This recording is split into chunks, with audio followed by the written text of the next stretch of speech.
Friends. ఇది already రెండోసారి cut చేసాం ఫ్రెండ్స్. ఇది ఫస్ట్ సారి కట్ చేసుకొని మేము తిన్నాము, కానీ చాలా చాలా బాగుంది ఫ్రెండ్స్. ఇది ఒకసారి మీరు తిన్నట్లయితే మళ్ళీ వదిలిపెట్టరు, అంత టేస్ట్గా ఉంటుంది ఫ్రెండ్స్. ఇవి మీరు ఎప్పుడైనా తిన్నట్లయితే చాలా టేస్ట్గా ఉంటాయి ఫ్రెండ్స్. ఇవి వీటిని మనం ఇప్పుడు దీనిలో ముగ్గు పెట్టుకుందాం ఫ్రెండ్స్. ఒక 2 రోజుల తర్వాత ఓపెన్ చేద్దాం. ఇప్పుడైతే మనం ఈ బస్తాలో ముగ్గు పెట్టుకుందాం. మీకు చూపిస్తాను, అలా చూడండి ఫ్రెండ్స్.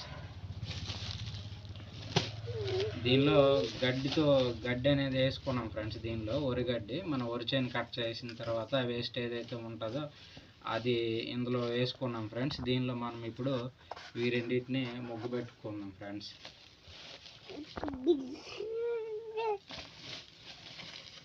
వీటిని మనం ఇప్పుడు దీన్ని ఒక తాడుతో టైట్ చేద్దాం ఫ్రెండ్స్.